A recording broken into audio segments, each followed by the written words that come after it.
On the night of his 36th birthday, the most feared Mafia boss in Savannah walked into the city's finest restaurant seeking nothing but silence and a piece of steak. But he couldn't get a single table until a struggling single mother, hiding from her violent past with her 5-year-old daughter, invited him to sit down with them. And what happened next didn't just change his life. It shattered everything he thought he knew about power, family, and redemption. If you love stories about dangerous men finding their hearts and broken women finding their strength, hit that like button right now. Share this with someone who needs to hear it, and subscribe so you won't miss what comes next. Ready to see how a devil learns to love? Anthony Caruso pulled out the chair and sat down, his movements slow, as though he were stepping into a negotiation whose rules he hadn't quite learned yet. The table was far smaller than anything he was used to, with no safe distance, no bodyguards stationed behind him, only a brown-haired woman with tired green eyes and a 5-year-old child staring at him as if she had just discovered a strange new animal at the zoo. He placed his hands on the tabletop and realized he didn't know what to do with them. In meetings with other bosses, his hands always knew their place, resting on the table to project openness, folding across his chest to signal power, or hidden beneath the surface when he might need to reach for a gun. But here, amid soft music and the warm scent of food, his hands were just hands, and that unsettled him more than any confrontation ever had. "You're really tall," the child said first, her voice clear and carrying no intention of lowering its volume at all. "Are you a giant?" Anthony blinked. He had faced assassins who didn't hesitate when they pulled a trigger, had stared down men who wanted him dead without flinching. Yet this 5-year-old's question cost him a full second to process. "No," he answered, his voice deeper than usual because he wasn't used to talking to children. "I'm just tall, Chloe," the mother murmured gently, a flicker of embarrassment crossing her face along with something that looked suspiciously like suppressed laughter. "We don't ask strangers things like that." "But you said I should ask if I want to know." Chloe shot back at once, her logic firm and impossible to argue with. "And I want to know." "He's taller than the guard at the supermarket. The guard at the supermarket is 1.80 meters. I know because I asked him already." Anthony glanced at the woman. Sarah, the name she had given when she invited him to sit. She was looking at her daughter with the expression of someone long accustomed to being placed in awkward situations by a child's unfiltered honesty. "I'm sorry," she said to Anthony, her voice tired but not truly apologetic. "She asks a lot of questions. A lot. About everything." "It's fine," Anthony replied, and he surprised himself by realizing he meant it. No one had asked him such simple questions in a very long time. The questions he usually received were about territory, about money, about who would live and who would die.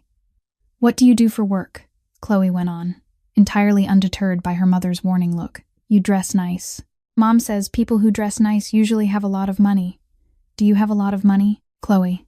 Sarah raised her voice just a little, her cheeks flushing, and Anthony realized it had been years since he'd seen anyone blush from embarrassment in front of him, rather than from fear. "I'm in business," he answered, choosing the safest reply he could think of.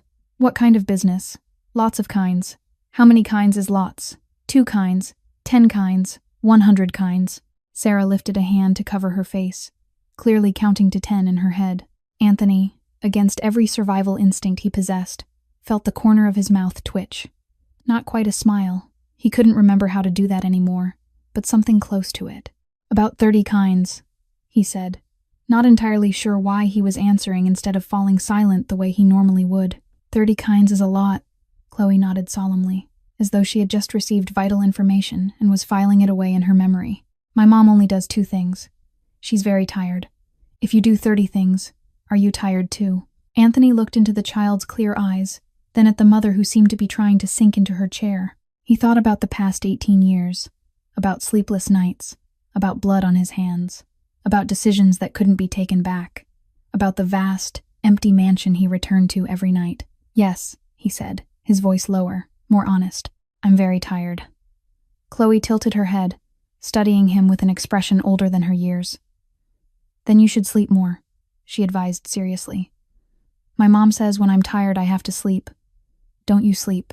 Sarah looked up, her eyes meeting Anthony's for a brief moment, and in them he saw a strange, quiet understanding, as though she knew what it meant to be bone-tired, as though she understood that there were kinds of exhaustion sleep couldn't cure. The server appeared with menus, breaking the moment, and Anthony had never been so grateful for a server in his life.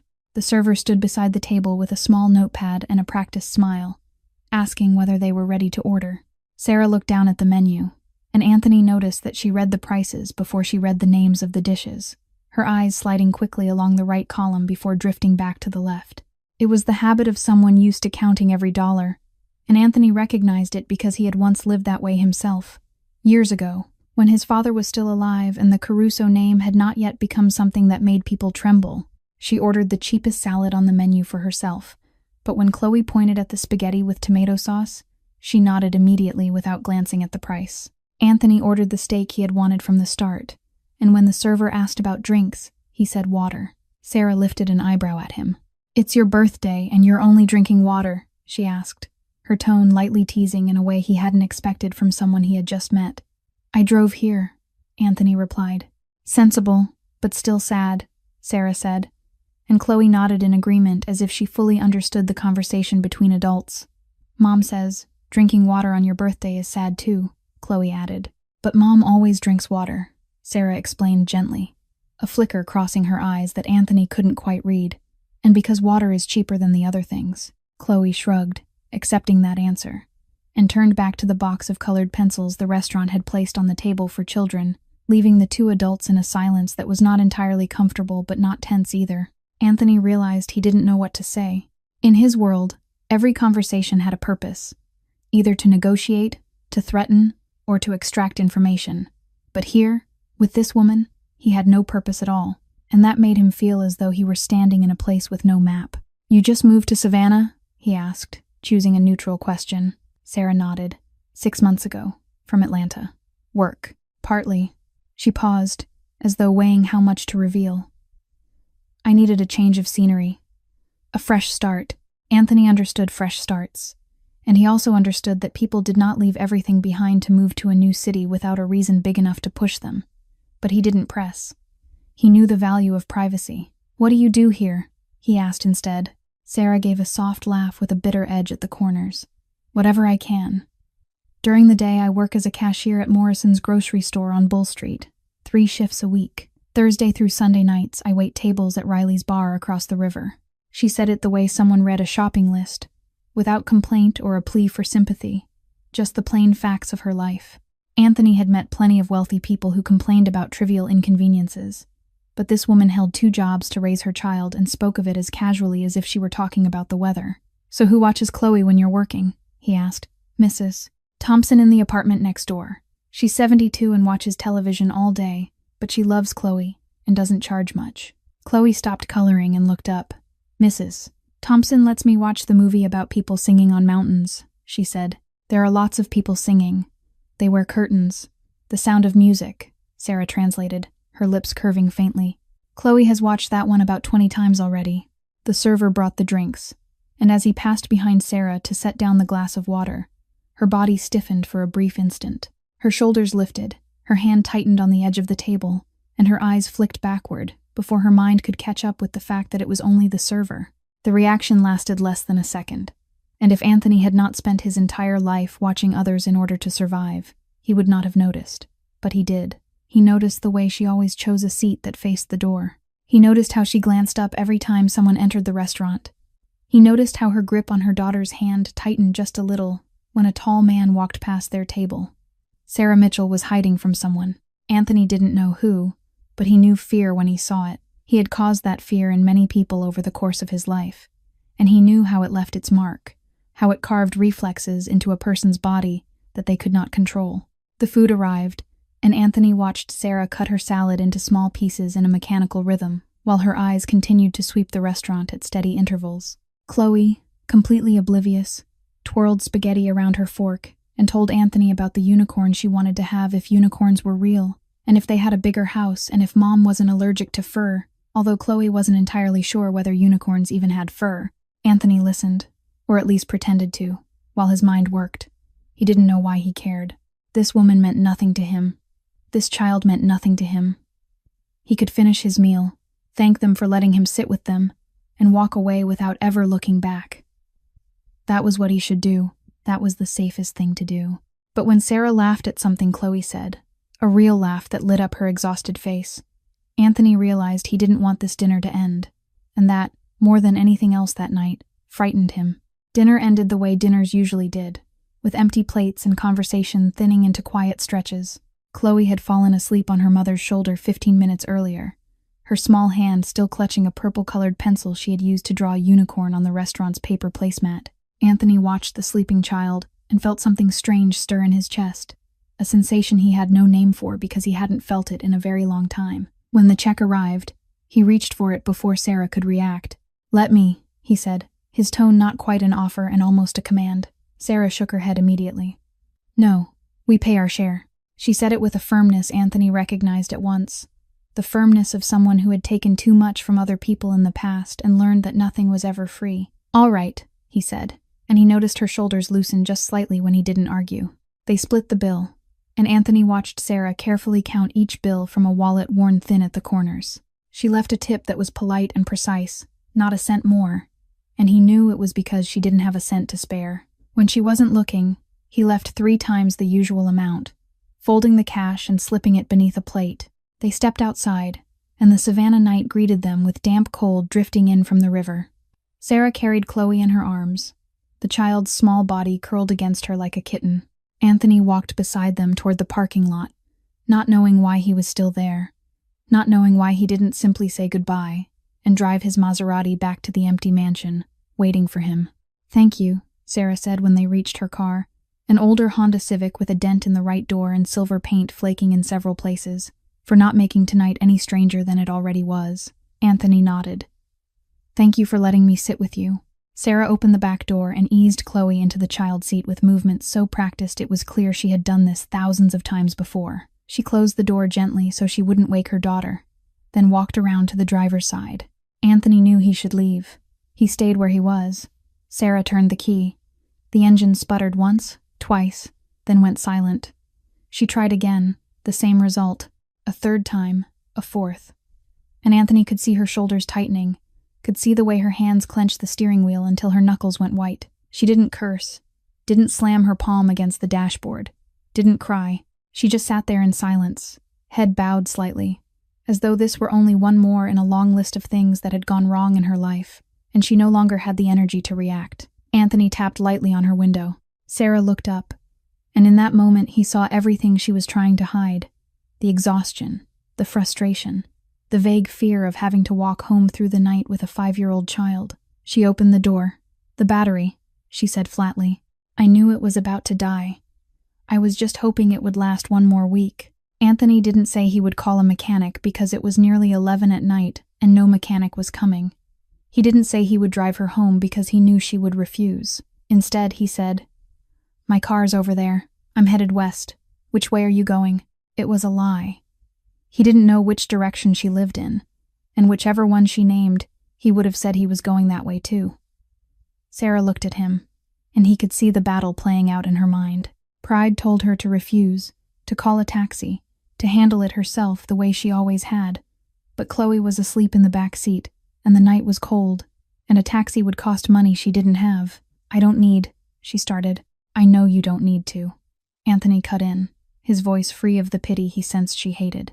"But the kid's asleep and it's cold. You can hate me afterward." Sarah glanced at the back seat, where Chloe slept peacefully, unaware of the world and its troubles. When she looked back at Anthony, the resistance in her eyes had faded. "Oakwood Apartments," she said, her voice low, as if she were embarrassed to speak the address aloud, on Water Street. Anthony knew the area.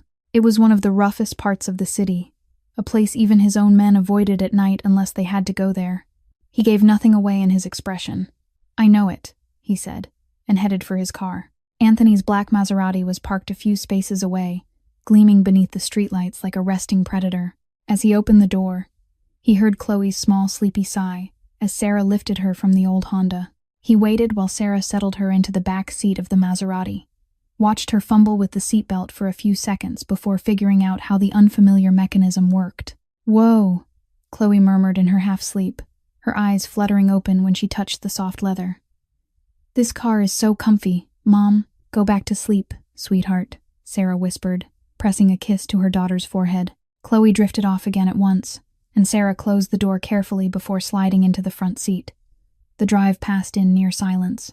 Anthony guided the car through Savannah's familiar streets, from the warm glow of the restaurant district, past the downtown blocks with their shuttered storefronts, then gradually into narrower, darker roads where streetlights were sparse and many bulbs had burned out and never been replaced. When they reached Oakwood Apartments, Anthony had to work to keep his reaction off his face. The building looked as though it had surrendered decades ago, with concrete walls blotched by damp stains, rusted outdoor staircases, and a parking lot riddled with potholes where battered old cars crowded together. A group of young men lingered near the corner, watching the Maserati with expressions that mixed curiosity and hostility. "This is it," Sarah said, her tone edged with something defiant, as though she were waiting for him to comment. Anthony didn't comment. He looked at the building, then at the woman beside him, and somewhere in his mind, a decision had already been made that he didn't fully understand.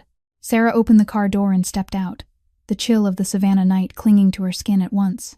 She opened the back door to lift Chloe, and the child automatically looped her arms around her mother's neck without waking, a reflex shaped by countless nights like this. Anthony stepped out as well, and she heard his footsteps on the cracked asphalt of the parking lot. She turned, intending to say thank you and goodbye, intending to end this strange evening and return to her normal life, if her life could even be called normal. But Anthony was standing there, closer than she had expected, and in the weak light from the single working street lamp his face looked carved from stone and shadow. "Thank you," she said, her voice smaller than she meant it to be. "For everything. You didn't have to do this." Anthony didn't answer right away. He slipped a hand into his suit pocket, and for a brief instant Sarah's survival instincts made her step back half a pace, her body shielding Chloe automatically, but when his hand emerged, it held only a small black card. He extended it toward her without speaking. Sarah looked down. The card was strangely simple. Nothing but a string of 10 digits printed in silver ink against deep black. No name, no title, no address, no other information at all. "If you need anything," he said, his voice low and even, as though he were commenting on the weather instead of giving his number to a woman he had met only hours earlier. Sarah stared at the card and then at him. She didn't understand. She didn't understand why a man who drove a Maserati and wore tailored suits would care whether a single mother in a rundown complex needed anything. She didn't understand why he hadn't asked for her number instead of offering his, as though he were handing her control instead of taking it. She didn't understand why he was looking at her that way, not with pity or with the hunger she was used to seeing in men, but with something close to respect. "Why?" she asked, the words slipping out before she could stop herself. Anthony was silent for a long moment, long enough that she thought he wouldn't answer at all. And then he said, his voice carrying something she couldn't quite decipher, "Because you don't know who I am." Sarah didn't understand what that meant. She wanted to ask more, wanted to know who this mysterious man was, and why he was acting as though she mattered to him. But Chloe shifted in her arms, and the moment passed. She looked down at the card again. Every survival instinct that had kept her alive all these years told her not to take it, not to accept anything from strange men, not to create a thread of connection with someone she didn't know, not to let herself owe anyone anything. But another part of her, the part that was tired of facing everything alone, the part that had forgotten what it felt like to have someone offer help without demanding something in return. That part reached out and took the card. She slipped it into her coat pocket without looking at it again, as though if she didn't look, it wouldn't really exist. "Good night," she said, and turned toward the rusted staircase leading up to her apartment. She didn't look back. She didn't need to look back to know he was still standing there, watching until she unlocked her door and disappeared inside. Only after she had laid Chloe on the bed and locked the 3 bolts on the door did she take the card out and study it for a long time in the dim glow of her daughter's night lamp. 10 digits and nothing else, and she didn't know why she hadn't thrown it away. She only knew that she hadn't. A week passed, and Anthony Caruso found himself doing something he hadn't done in years. He was waiting. His phone lay on the oak desk in his private office at the Caruso estate, and he realized he had looked at it far more often than necessary. She didn't call. No message. Not a single sign that she remembered that night or the card he had given her. Anthony wasn't surprised. He hadn't expected her to call, and yet he couldn't explain why the absence of it unsettled him so deeply. He had tried not to think about her tired green eyes, about the way she flinched when someone walked behind her, about the rundown apartment where she was raising her child alone. He had tried to focus on work, on numbers and deals, and the problems that needed solving across his empire. But every time he closed his eyes, he saw Chloe's smile when she asked whether he was a giant, and that made him angry with himself. On the 7th day, Anthony summoned Frank DeLuca to his office. Frank had been his right hand for 15 years. A 45-year-old man with salt and pepper hair and eyes that had seen too much to be surprised by anything anymore. Frank stepped inside, closed the door behind him, and waited. He didn't ask what Anthony wanted, because he knew the boss would speak when the boss was ready. "I need you to look into someone," Anthony said, his tone calm as though this were nothing more than a routine business request. "Sarah Mitchell. Lives at Oakwood Apartments on Water Street. Has a daughter about 5 years old named Chloe." Frank didn't ask why. He simply nodded and said, "What do you need to know?" "Everything." Anthony paused for a second, then added, and quietly, "I don't want her to know." Frank studied his boss for a long moment, long enough for Anthony to know the man was wondering, and wise enough not to ask. "Understood," Frank said, and left. 3 days later, Frank returned with a thin folder. He set it on Anthony's desk and took the chair opposite him, his face blank but tension visible in the way he held himself. Anthony opened the folder and began to read. Sarah Mitchell, 27 years old, born in Columbus, Georgia. Mother died of cancer when she was 12. Father left when she was 15. Raised by her grandmother until the woman passed away when Sarah was 19. Married Ryan Mitchell at age 20 in Atlanta. Chloe Mitchell born 1 year later. And then everything began to unravel. Anthony kept reading, and with every line his jaw tightened. Report from Grady Memorial Hospital in Atlanta 3 years ago. Fractured ribs, facial trauma, patient claimed she fell down the stairs. Second report 2 years ago, scalp laceration, bruising on arms and neck, patient claimed a household accident. Third report 18 months ago, broken wrist, cut on upper lip, patient claimed she slipped in the bathroom. Anthony had seen every kind of violence in his life. He had ordered things most people could never imagine. But this was a different kind of violence, the kind that happened within the 4 walls of a home where people were supposed to be safe, the kind victims lied about because they were too frightened or too ashamed to tell the truth. He read on. Emergency protective order filed 14 months ago in Fulton County Court in Atlanta. Plaintiff Sarah Mitchell. Defendant Ryan Mitchell. Grounds prolonged domestic abuse. Threats to kill wife and daughter. Illegal possession of weapons. Order granted. Ryan Mitchell prohibited from approaching Sarah and Chloe Mitchell within 300 meters.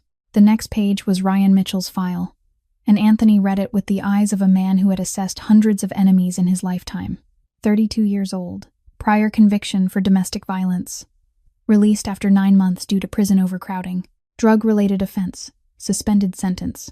Currently wanted for violating the restraining order. Last sighting in Macon about 2.5 hours from Savannah 4 months ago. The attached photograph showed a man with sunken eyes, sharp cheekbones, and the hollow stare of someone whose insides had been eaten away by drugs. Anthony studied the image for a long time, memorizing every line of the man's face. "Anything else?" he asked, his voice frighteningly even. Frank nodded slowly. She moved to Savannah 6 months ago under a new address. Didn't register mail forwarding from the old place. No social media. New phone with a new number. She tried to disappear. Anthony closed the folder. "She's hiding," he said. Not as a question, but as a statement. "She's hiding from him." Frank nodded. "And he's looking for her. Men like him always are." The room sank into silence. Anthony stared out the window, where the Savannah afternoon sun stretched across the perfectly trimmed lawns of his estate. He thought about Sarah, about the way she positioned herself facing the door, about how she startled at footsteps behind her, about how she lived in that crumbling complex and worked 2 jobs to raise her child without complaint. She had crossed state lines to protect her daughter.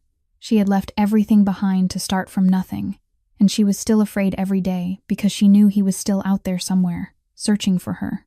"I want to know if Ryan Mitchell gets anywhere near Savannah," Anthony said, his voice cold as steel. "Put people on it. And I want someone keeping an eye on the Oakwood Apartments area, quietly. Don't let her know." Frank stood, then paused at the door. "Boss," he said carefully, "I've worked for you 15 years. I've never asked why you did anything, but this time I need to know. Who is she to you?" Anthony didn't turn around. He remained there, staring out the window at the world he had ruled through fear and violence for nearly 20 years. "I don't know," he answered honestly. "I don't know yet." The door closed behind Frank, and Anthony stayed where he was, the file on Sarah Mitchell lying on his desk, and in his chest a decision had already taken shape that he couldn't yet explain to himself. 2 weeks after his birthday night, Anthony's phone vibrated at 9 in the evening while he was sitting alone in his study. pretending to read financial reports he wasn't really absorbing. An unfamiliar number glowed on the screen, yet he knew instantly who it was before he even lifted the phone. He knew because he had been waiting for this call, even if he would never admit that to anyone, not even himself. "Hello," he said calmly. The other end stayed silent for a moment. Then Sarah's voice came through, soft and slightly unsteady, as though she had had to climb over a wall of hesitation before pressing his number. "It's Sarah," she said, "from the restaurant. I don't know if you remember." "I do," Anthony replied, and he heard the quiet release of her breath through the line. She was silent again for several seconds, and he didn't interrupt. He knew she needed time to say what she had to say. "I'm sorry for calling," Sarah finally said, her words speeding up as though she were afraid she would lose her nerve if she didn't rush. "I shouldn't have called. I know you were just being polite when you gave me your number. I don't know who else to call. And my car, the mechanic says it needs both a new battery and a starter, almost $2,000 altogether. And I don't have it, not yet. I will, but I have to wait until the end of next month when I get paid. But I need the car to get to work, and if I don't get to work, I don't have money to fix the car and—" She stopped, breathing hard. "I'm sorry. I didn't call to ask for money. I don't know why I called. I'm going to hang up." "Don't hang up," Anthony said, and he could hear her freeze on the other end. "Where are you?" "At home. Chloe's asleep." Anthony glanced at the clock. "Where's your car?" "Still in the restaurant parking lot. They didn't tow it because I begged them. But they said if it isn't moved this weekend, they'll call a towing company." Anthony nodded even though she couldn't see him. "I know a guy," he said. "Marcus. He runs a repair shop on Liberty Street. He owes me a few favors. I'll call him and he'll fix your car. You pay when you can. No interest. No deadline." Sarah was silent for so long. Anthony thought she had hung up. "Why are you doing this?" she asked at last, her voice edged with the kind of suspicion he understood very well. "What do you want from me?" Anthony considered the question. He thought about the file in his desk drawer, about the hospital reports, about Ryan Mitchell somewhere out there. He thought about a man who had broken her ribs, beaten her until she ran across state lines, and how she still assumed every man wanted something from her. "I don't want anything," he said. "I just know a good mechanic. You don't owe me a thing. You owe him for the repairs when you can pay." That's it. He gave her Marcus's address and told her to go there in the morning. The car would be towed overnight. She didn't ask how he could arrange everything so quickly at 9 in the evening, and he didn't explain. "Thank you," she said before hanging up, the words leaving her as though they hurt. Anthony knew how hard it was for her to say thank you, and that made him respect her more. 3 days later, he received a text from her. "The car's fixed. Marcus didn't take any money up front."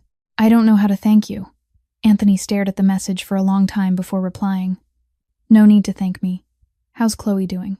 The answer came 5 minutes later. "Chloe's fine. She asked about the giant man." Anthony found himself smiling. A small smile he couldn't stop. "Tell her I'm not a giant, just tall. She doesn't believe me. She says you drive a rich giant's car." And just like that, the messages began.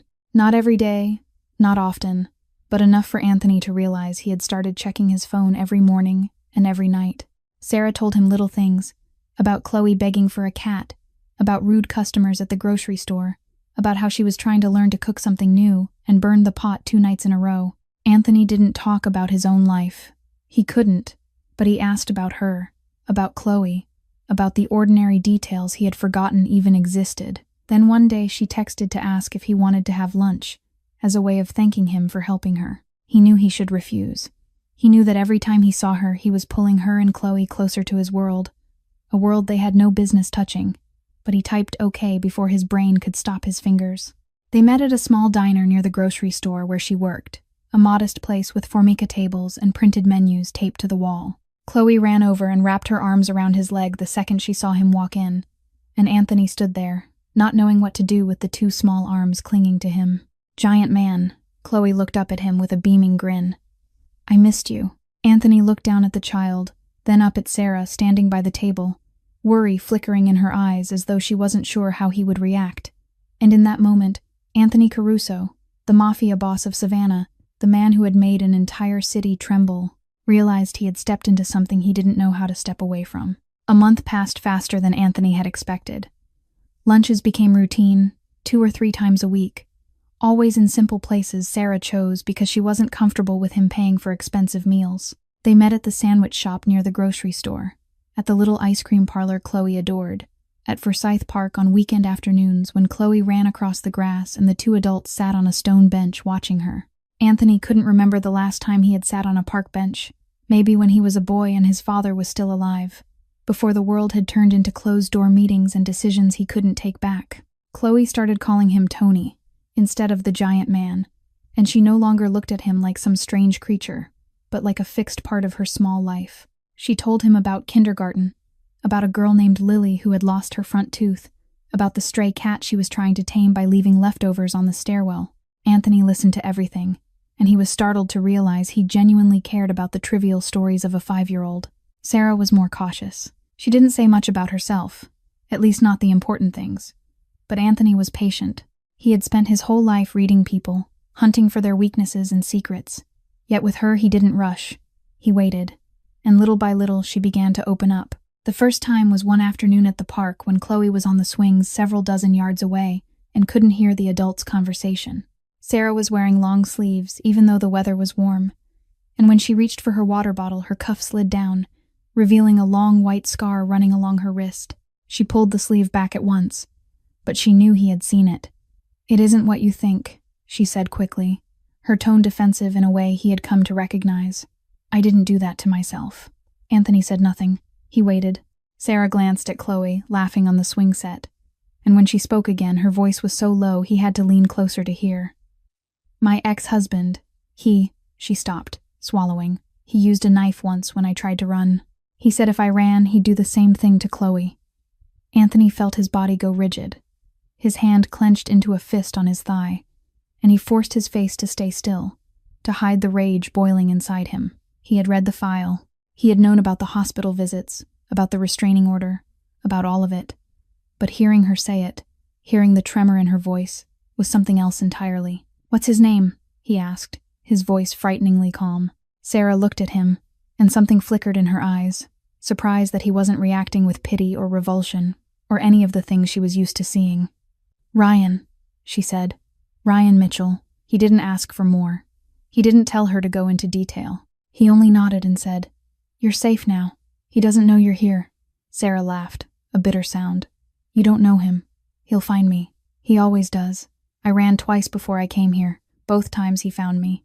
This time I was more careful, but I know it's only a matter of time." In the weeks that followed, Sarah told the rest of the story in fragments, as though she were unloading the weight piece by piece because she was afraid that if she dropped it all at once it would crush her. She told him about the night he was drunk and shoved her down the stairs when she was 7 months pregnant with Chloe. She told him about the time he locked her in a closet for 2 days because she spoke to a male cashier at the supermarket. She told him about the scar on her back she would never show him, the mark from the time he stubbed a cigarette out on her skin. And Anthony listened to every word. He didn't interrupt, didn't judge, didn't offer hollow advice. He simply sat there and listened, and each story she told was another log thrown onto the fire burning in his chest.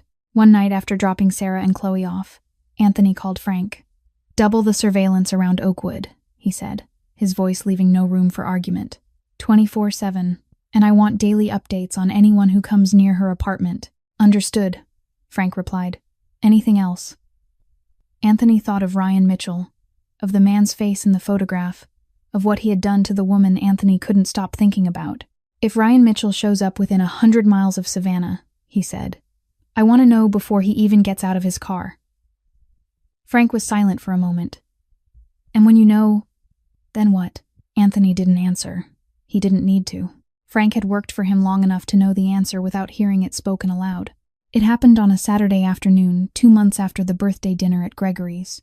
Chloe had forgotten her favorite teddy bear in Anthony's car after a trip to the park, and she cried all night because she couldn't sleep without it. Sarah texted Anthony, and he told her to come pick it up because he was busy at home and couldn't go out. He sent the address without thinking. Or maybe some part of him wanted her to see, wanted her to know before things went too far, even if he wouldn't admit that to himself.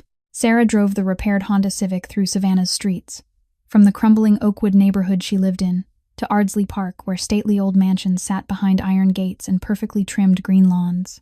When she stopped in front of the address Anthony had sent, she thought she must have made a mistake. The mansion before her was a massive colonial revival structure, with towering white columns and ornate wrought iron balconies, the kind of house she only saw in movies or in magazines she never bought. But what made her freeze wasn't the luxury of the place. It was the two men in black suits standing at the gate, communication devices tucked into their ears, eyes sweeping over her car with the alertness of men trained to spot threats. And when the gate opened for her to drive inside, she saw 3 more glossy black vehicles parked in the courtyard. Saw more men with rigid postures and sharp gazes, and she noticed one of them had a gun visible beneath his jacket when he bent to murmur into a radio. Sarah's heart began to race. Every survival instinct that had kept her alive through years with Ryan was screaming in her head, telling her to turn the car around, to run, to accept that she'd made a terrible mistake trusting a man she didn't truly know. But she didn't run. She parked, stepped out, and walked into the house when an older man with salt and pepper hair opened the door for her. Anthony was standing in the living room beside a marble fireplace, and when he saw her, his face became unreadable in a way she hadn't seen before. The teddy bear lay on a burgundy leather sofa, but Sarah didn't look at it. She only looked at Anthony, at the house, at everything she had deliberately not looked at for 2 months.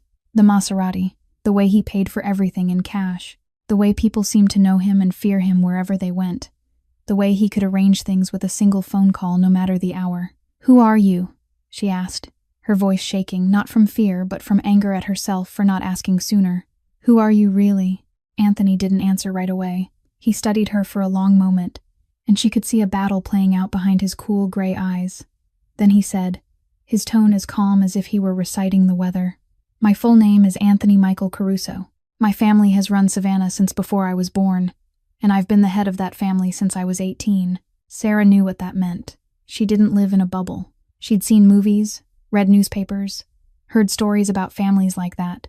"Mafia," she said, the word leaving her mouth like an accusation. "You're Mafia." Anthony didn't deny it. He didn't explain. He didn't apologize. He simply stood there and looked at her, waiting for her reaction as though he'd been expecting this moment for a long time. Sarah felt as though the ground beneath her feet was giving way. She thought about the lunches, the afternoons at the park, the way Chloe wrapped her arms around his leg and called him Tony. She thought about how she'd let a crime boss step into her daughter's life without knowing it. "I ran from a monster," she said, her voice breaking, only to lead my daughter to another one. Anthony flinched slightly as if her words had struck him, but he didn't argue. "You have every right to think that," he said. "I would never hurt you or Chloe, but I understand if you don't believe me." Sarah stepped back, then another step, her eyes never leaving him as though she feared that if she turned away, he'd become something even more dangerous than what she'd already seen. She grabbed the teddy bear from the sofa and clutched it to her chest like a shield. "Don't contact me again," she said, her voice firmer than she felt. "Don't come near me or my daughter." She didn't wait for him to answer. She turned and walked out of the house, past the men in black suits, past the gleaming black cars, and she drove away without looking back. Only when she was several miles from the Caruso estate did she pull over to the side of the road and let the tears fall, unsure whether she was crying from anger, from fear, or because she had just lost something she hadn't realized she had begun to cherish.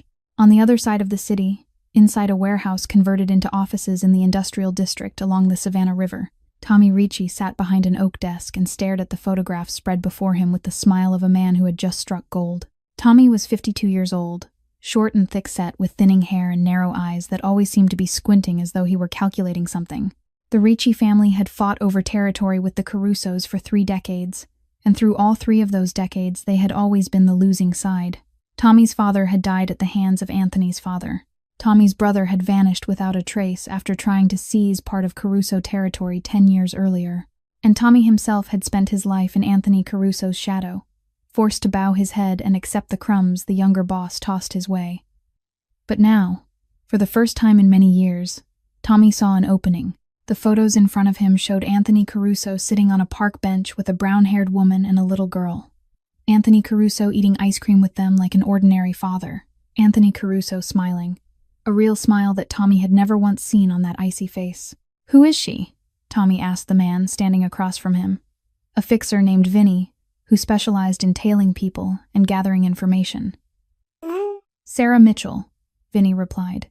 27 years old, single mother, works as a cashier at a grocery store and waits tables at a bar, lives at Oakwood Apartments, Moved to Savannah 6 months ago from Atlanta. No ties to our world. Tommy picked up one photograph, the one showing Anthony lifting the little girl so she could reach a high tree branch in the park.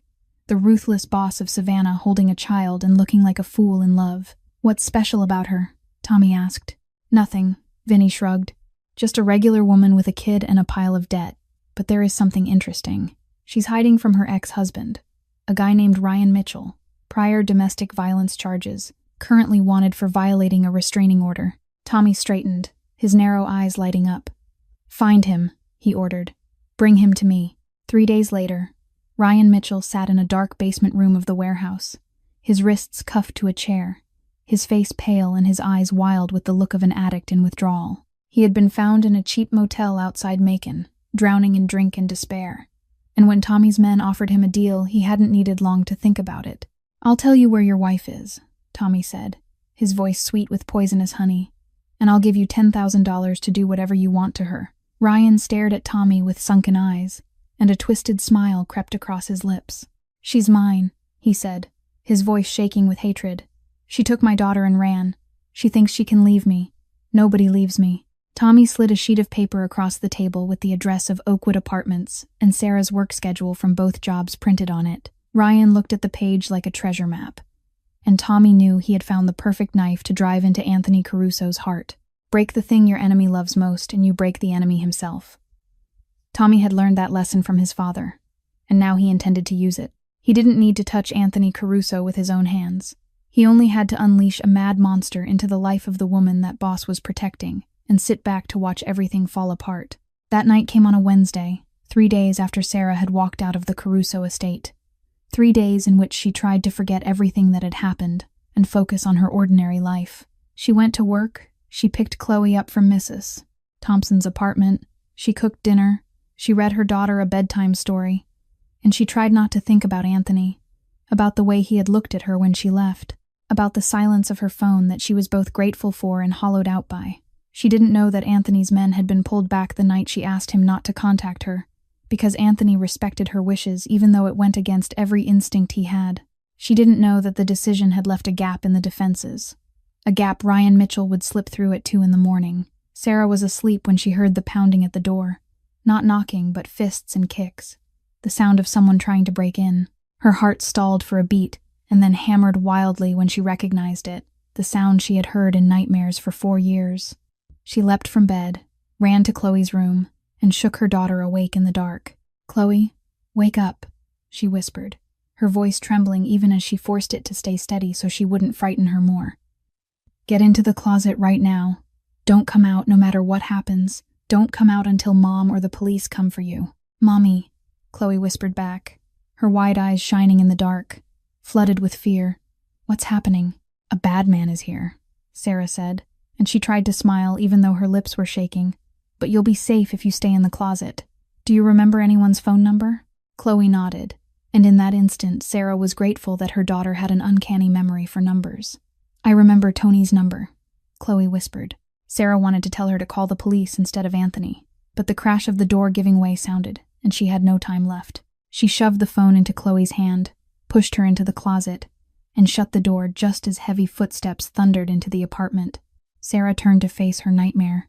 Ryan stood in Chloe's bedroom doorway, his body casting a dark shadow under the hallway light, the stench of alcohol and sour sweat rolling off him. He was thinner than she remembered, his cheeks hollow and his eyes sunken with dark circles beneath them, the marks of years of addiction and drifting. But what stole her breath wasn't his appearance, it was the gun in his hand, the barrel pointed straight at her. "You think you can run from me," Ryan slurred, drunk yet seething with hate. "You took my daughter. You left me. Who do you think you are?" Sarah raised her hands, forcing her voice to stay calm even though her heart was pounding as if it would explode. "Ryan, calm down. We can talk." "Talk," Ryan laughed, a crazed sound with no humor in it. "You want to talk now? Now you want to talk?" He advanced and Sarah backed away, but the small room gave her nowhere to go. He grabbed her hair and yanked her down, dragging her across the floor, and Sarah felt the familiar pain she had tried to forget, the pain of being hauled like an animal. "Where's the kid?" Ryan roared, his eyes sweeping the room. "Where is she?" "Chloe isn't here," Sarah lied, her voice breaking as Ryan pulled harder on her hair.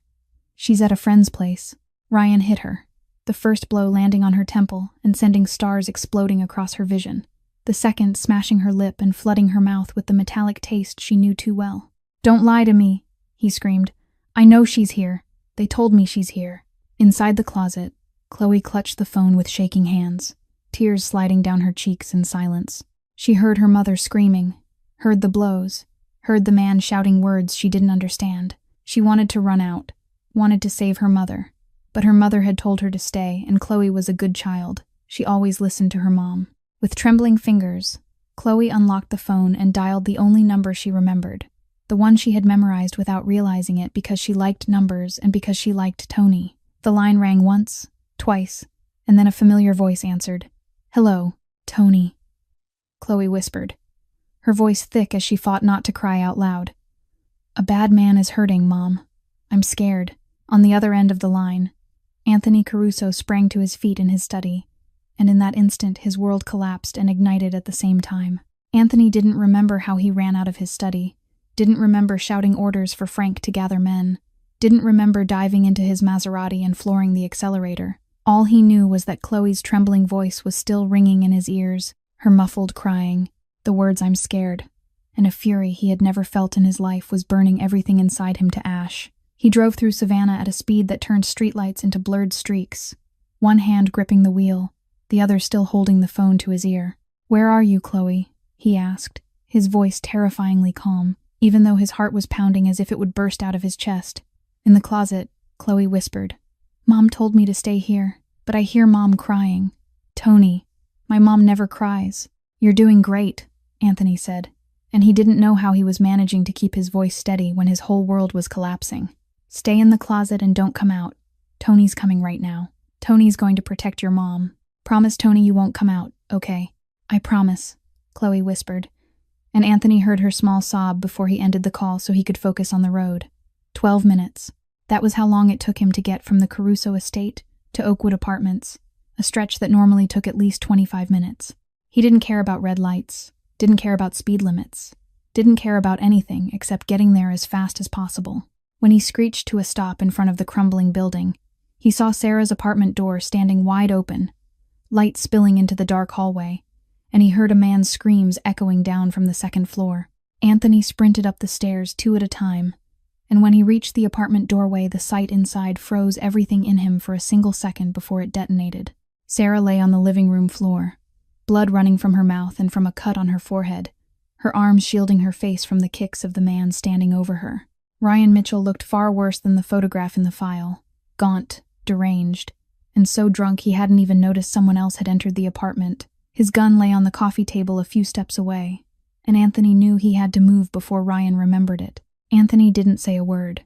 He crossed the room in 3 long strides and seized Ryan by the collar from behind, yanking him off Sarah with such force that he flew backward into the wall. Ryan slammed into it with a crack, and before he could understand what was happening, Anthony's fist smashed into his face.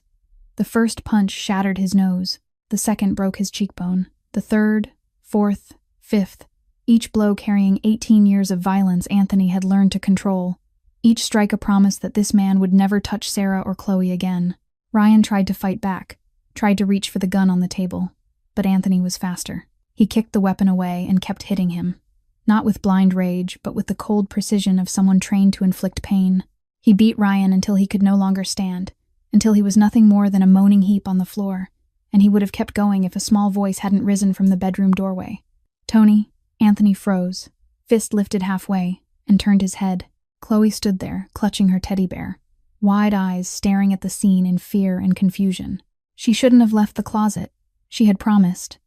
But she was 5 years old, and she had heard her mother stop screaming, and she needed to know whether her mother was all right. Anthony lowered his fist. He looked at Ryan at his feet, the man who had broken Sarah's bones, who had made her live in terror for 4 years, who deserved to die a slow and brutal death. But Chloe was watching, and Anthony didn't want that child to see him kill. "Go to your mom," he told Chloe, his voice gentler than he thought he was capable of in that moment. "She needs you." Chloe ran to Sarah, and Sarah, despite the pain, wrapped her arms around her daughter and whispered soothing words. Anthony turned back to Ryan and pulled out his phone to call Frank. "Call the police," he said. Report a break-in and an assault at Oakwood Apartments. Send them everything on Ryan Mitchell. The warrant, his record, all of it. I want him in prison and never coming out." He ended the call and looked down at Ryan, who was groaning in his own blood. "You're lucky," Anthony said coldly. "If the kid wasn't here, you wouldn't still be breathing to go to jail." Ryan didn't answer. He didn't have the strength to answer, and when police sirens wailed in the distance, Anthony walked over to Sarah and Chloe, dropped to his knees beside them, and for the first time that night allowed himself to breathe. The police came and went, taking Ryan Mitchell away in handcuffs, along with a long list of charges that would keep him in prison for at least 15 years. Sarah was examined on site by paramedics. The cut on her forehead needed 4 stitches, and her lip was so swollen she could barely speak. But she refused to go to the hospital because she didn't want to leave Chloe, and when it was over and the apartment fell into silence with yellow tape stretched across the doorway, Anthony looked at Sarah and said, his voice allowing no argument, "You can't stay here tonight. You and Chloe are coming with me." Sarah was too exhausted to protest. She nodded, and Anthony lifted Chloe from her arms where she had already fallen asleep and carried her to the car while Sarah followed on shaking legs. They drove through the Savannah night in silence, and when they reached the Caruso estate, Sarah no longer had the strength to feel fear or anger the way she had the last time she came here. She only felt hollow, as though every emotion had been wrung out of her by the night. Rosa, Anthony's housekeeper, a 60-year-old woman with silver hair and kind eyes, met them at the door and guided Sarah toward the living room, while saying the child needed to be put to bed first. Anthony carried Chloe upstairs and settled her into a room already prepared with soft sheets and heavy curtains to block the light. The girl didn't wake as he laid her down, and he stood there for a moment studying her innocent sleeping face, thinking about how brave she had been to call him from inside that dark closet while listening to her mother being beaten without screaming. When he went back downstairs, Sarah was sitting on the living room sofa, with both hands wrapped around a mug of hot tea. Rosa had made for her, her eyes fixed on the empty space in front of her. Anthony took the chair opposite her and kept his distance because he didn't want her to feel threatened. "Are you all right?" he asked, even though he knew it was a foolish question. "I don't know," Sarah answered honestly, her voice rough from screaming and crying. "I don't know how I feel." They sat in silence for a long time, and then Sarah looked up, her eyes finding his in the dim light of the living room. "Why did you come?" she asked. "I told you not to contact me anymore. I told you to stay away, and you still came." "Because Chloe called me," Anthony said. "Didn't you call the police?" Sarah asked, and there was something in her voice that wasn't accusation but curiosity. "You could have called them and had them come. You didn't have to go yourself." Anthony thought about that, about the moment he heard Chloe's trembling voice on the phone, about how his world had narrowed to a single goal of reaching her as fast as possible. "Because I couldn't not come," he said finally, his voice lower and more honest than she had ever heard it. "Because when Chloe called, when she said she was scared, I didn't think about anything else. I didn't think about the police. I didn't think about consequences. I didn't think about anything at all. I only thought about you and Chloe." Sarah studied him, and for the first time since she had learned who he really was, she truly looked at him. Not the Mafia boss, not the dangerous man she should stay away from, but the man who had driven through the night to save her. The man who had beaten her attacker until he couldn't stand. The man who had stopped because a 5-year-old child was watching. "Tell me," she said, "about you, about all of this. I want to understand." And Anthony, a man who hadn't spoken about himself to anyone in nearly 20 years, who had learned to keep everything locked inside and never reveal weakness, realized he was talking. He told her about his father, about the man who had taught him everything he knew, about the night 18 years earlier when his father was shot dead in an ambush, and he, an 18-year-old boy, had been forced to take over an empire he didn't want and wasn't ready for. He told her about the decisions he had made, about sleepless nights, about becoming something frightening so the people he loved could be safe. He told her about the loneliness, about the vast mansion he returned to every night, about how he hadn't thought he was still capable of feeling anything until she had invited him to sit at her table on his birthday. Sarah listened, and when he finished, she didn't speak. She only stood, walked to him, and sat down beside him on the chair with her shoulder touching his. They stayed that way until dawn without another word. Yet the silence said more than anything spoken ever could. 3 months passed like a dream Anthony could hardly believe was real. Sarah and Chloe never went back to the Oakwood apartment, partly because it had become a crime scene, and partly because Anthony wouldn't allow them to return there, and Sarah, for the first time in her life, didn't object to being protected by someone. They stayed at the Caruso estate. First only temporarily, then 1 week became 2, 2 weeks became a month, and a month became something none of them named, yet all of them understood. The mansion that had once been cold and silent like a tomb was now filled with Chloe's laughter, the sound of small feet racing up the stairs, the endless questions she asked every day about everything, from why the sky was blue to why Tony owned so many cars. Rosa, who had worked for the Caruso family for 30 years and had watched Anthony grow from a cheerful boy into a ruthless boss, told Sarah she had never seen him like this, that he was becoming the man he should have been if life hadn't forced him to become something else.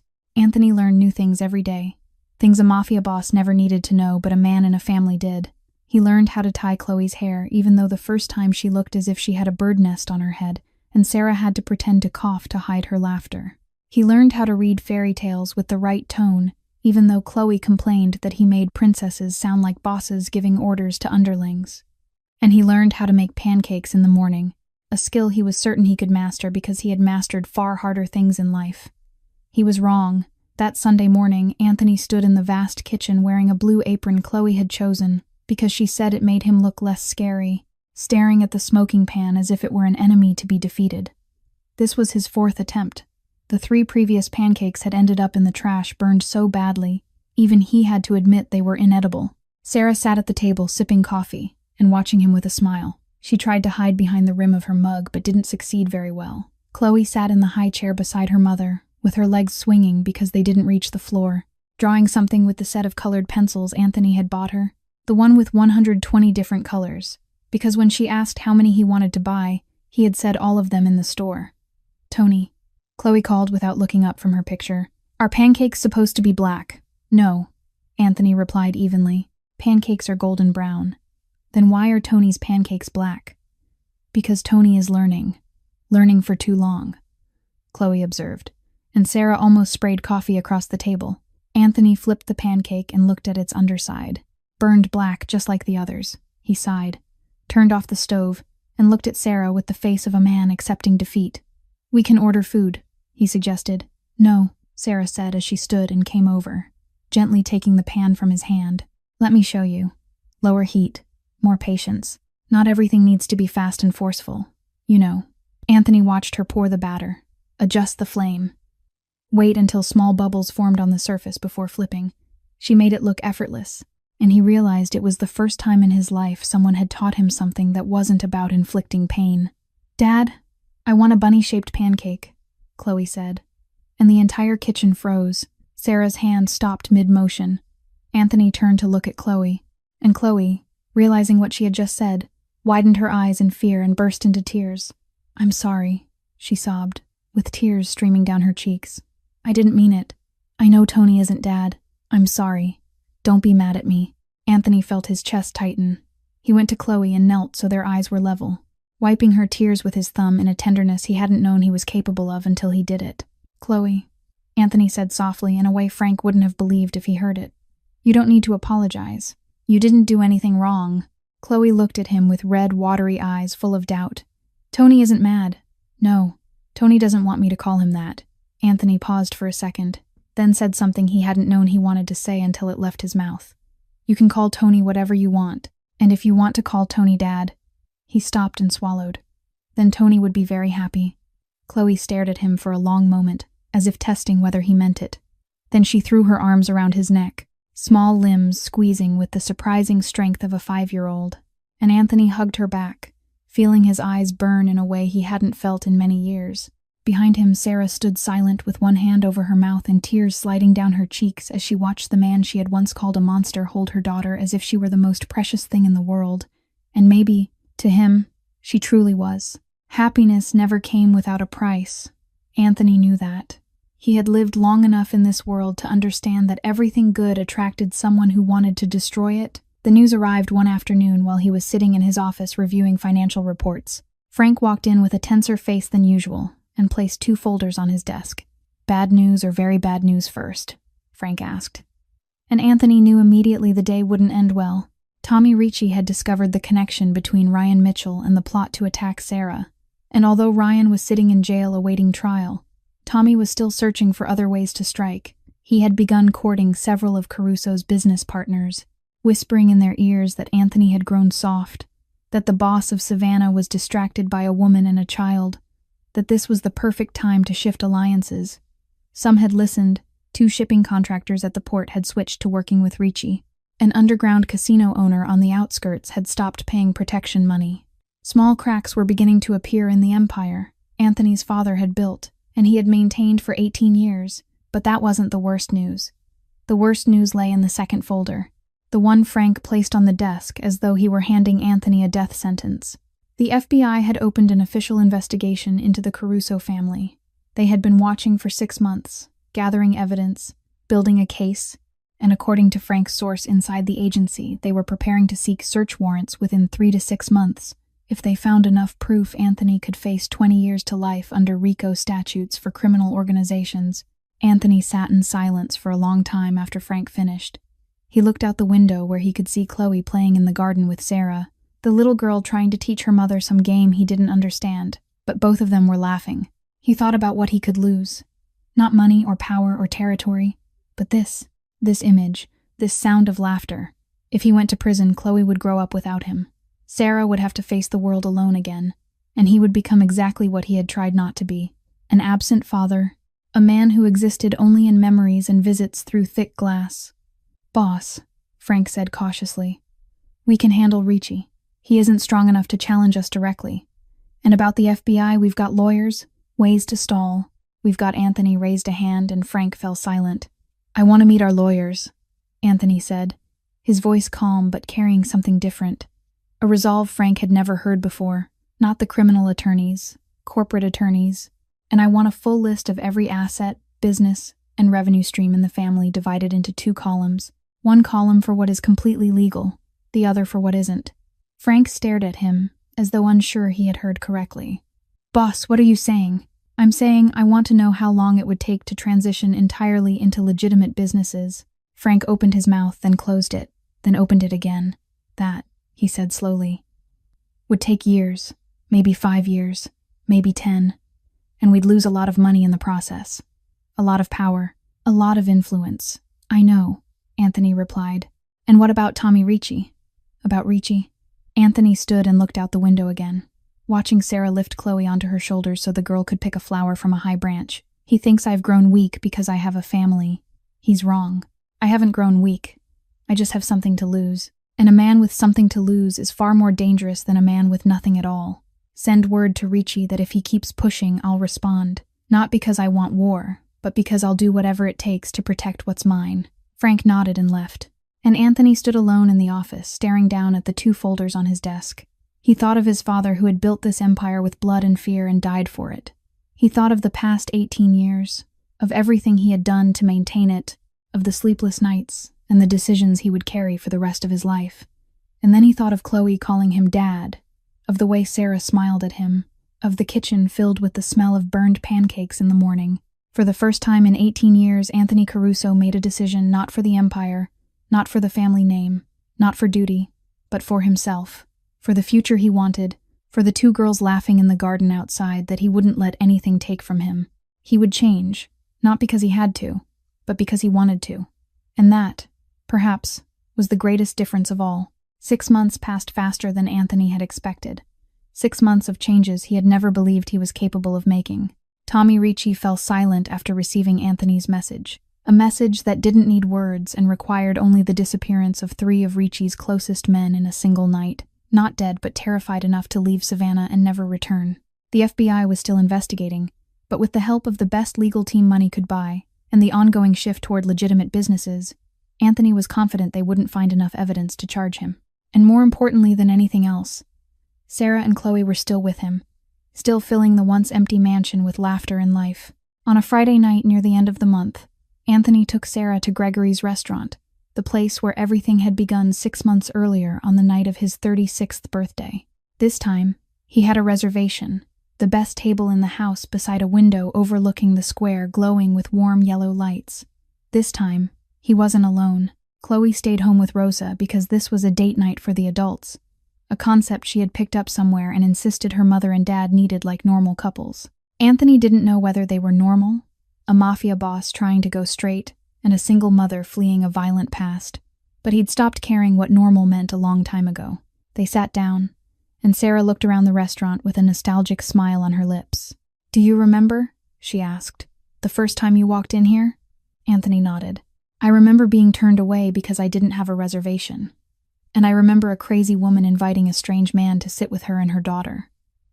"I wasn't crazy," Sarah laughed. "I was just tired of hearing Chloe talk about unicorns for the third time and needed an adult conversation." Anthony watched her, the candlelight illuminating her face, the faint scar on her forehead that had faded but was still there like a reminder of everything she'd survived. She had changed so much in 6 months, no longer flinching when someone walked behind her, no longer glancing toward the door whenever it opened, no longer living with the constant fear that Ryan would find her. Ryan had been sentenced to 15 years in prison 2 months earlier, and for the first time in 5 years, Sarah could breathe without feeling someone's hands around her throat. The waiter brought menus, and Anthony recognized the same young man who had served them that first night, the one who'd looked confused when a stranger sat at a table with a mother and her child. The waiter didn't seem to recognize them, or if he did, he hid it well, and Anthony wondered whether he knew how much that dinner had changed 3 lives. They ordered, and after the waiter left, Sarah looked at Anthony with more seriousness than usual. "I want to ask you something," she said, "and I want you to answer honestly." Anthony nodded. "Do you regret it?" Sarah asked. "Everything that happened, changing everything because of me and Chloe, giving up what you spent your whole life building." Anthony considered the question for a moment, not because he didn't know the answer, but because he wanted to be sure he spoke exactly what he felt. He thought of the past 18 years, the empire he'd kept afloat, with blood and tears, the sleepless nights, and the decisions that had haunted him. Then he thought of the past 6 months, Chloe's laughter echoing through the mansion, Sarah's smile every morning, the feeling of being called dad by a 5-year-old girl whose eyes trusted him completely. "No," he said, his voice steady as steel. "Not for a single second. This is the only right decision I've ever made in my life. Everything else I did, every decision I made over those 18 years, I did out of duty, out of survival, because I didn't have another choice. But this," he met her eyes, "I chose this. I chose you. I chose Chloe. I chose this future. And if I had to choose again 1,000,000 times, I'd choose the same every single time." Sarah didn't speak. She simply reached across the table and took his hand, and they sat there in silence. 2 people who had found each other in circumstances neither had expected, and had decided not to let go. 1 year after the fateful birthday night at Gregory's restaurant, Anthony Caruso turned 37. And for the first time in his adult life, he wasn't alone. The Caruso mansion was filled with purple balloons because Chloe insisted purple was the color of royalty, and Dad deserved to be treated like a king on his birthday, even if just for 1 day, because on other days Dad still had to listen to her. Anthony hadn't argued with that logic because he'd learned that arguing with a 6-year-old girl was a battle he couldn't win. Rosa cooked a lavish dinner in the kitchen. Frank stood in the corner with a rare smile on his usually cold face, and Sarah was trying to light the candles on the birthday cake she and Chloe had made themselves. A cake that leaned slightly to one side with uneven frosting, but perfect in its own way. So much had changed in the past year. Ryan Mitchell was sitting in federal prison serving his 15-year sentence, and every night Sarah went to sleep without checking the locks 3 times or jerking awake from nightmares. Tommy Ricci had left Savannah entirely after realizing that Anthony Caruso having a family didn't mean Anthony Caruso had grown weak, but meant he'd become more dangerous than ever. The FBI had closed its investigation 3 months earlier for lack of evidence, and the Caruso family's transition to legitimate businesses was progressing better than Anthony had expected. But the greatest change wasn't any of that.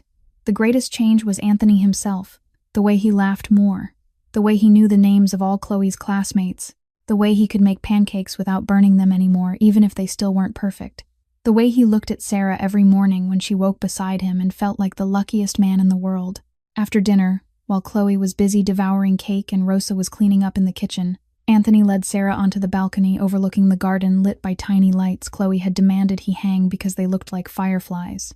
"I've got something I want to ask you," Anthony said, and Sarah noticed a slight tremor in his voice, something she'd never heard from him, even when he faced enemies or danger. He pulled out a small black velvet box and opened it. Inside lay a ring with a diamond, not overly large, but glittering beneath the lights. Sarah, Anthony said in a low, sincere voice. I'm not good at flowery words. I've spent my whole life giving orders and making threats, not talking about feelings, but I want you and Chloe to carry the Caruso name, not just because I want to marry you, even though I want that more than anything I've ever wanted in my life, but because when you carry the Caruso name, you and Chloe will be protected for life. Nobody will dare touch you. Nobody will dare hurt Chloe. I'll spend the rest of my life making sure of that. Sarah looked at the ring, then at Anthony, and in his gray eyes she saw everything he couldn't say aloud.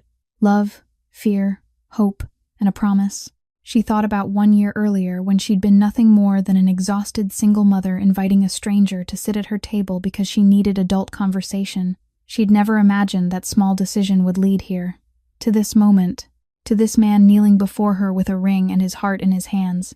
Yes, she said, and tears slid down her cheeks, but this time they were tears of happiness. Anthony slipped the ring onto her finger, and when he stood and pulled her into his arms, a voice rang out from the balcony doorway. Can I be the flower girl? Chloe stood there with frosting still smeared on her face, and big eyes shining with excitement. I knew it. I knew it from the start. I'm a love prophet. Sarah laughed through her tears. When did you overhear? Since Dad said he had something he wanted to ask you. I knew it was a proposal because I watch movies. Anthony looked at the girl he'd learned to love as his own. The girl who called him Dad. The girl who'd phoned him in the darkest night and believed he'd come to save her. Of course you can be the flower girl, he said. Nobody else gets that job but you. Chloe squealed and ran to hug both of them, and the three of them stood there on the balcony beneath the firefly lights and the Savannah night sky. A family formed not by blood but by choice, by love, by small decisions that led to great change. And there in the mansion that had once been cold and full of shadows, now bursting with purple balloons and laughter, the devil had found his redemption, not in heaven but at a crowded restaurant table where a tired single mother had invited him to sit down. Who would have thought a refused table could be the beginning of a family? This story reminds us that life never goes according to plan, and sometimes the best things come from moments we don't expect. It teaches us that nobody is defined by their past, that a man who once did terrible things can still choose to become better, that a woman who was once hurt can still open her heart to love again. And most of all, it reminds us that family isn't always the people who share our blood, but the people who choose to stand by us, choose to protect us, choose to love us, knowing all our flaws and our history. If this story touched your heart, please subscribe to our channel, like and share this video so we can bring you more meaningful stories every day. We'd love to know how you felt about it. Have you ever met someone who changed your life in a way you never expected? Do you believe everyone deserves a second chance? Share your thoughts in the comments below. We read every single one and truly want to hear the stories and feelings from deep in your heart. Thank you for staying with us until the end of the video. We wish you and your family good health and a joyful, peaceful life every day. Goodbye, and see you again in the next video.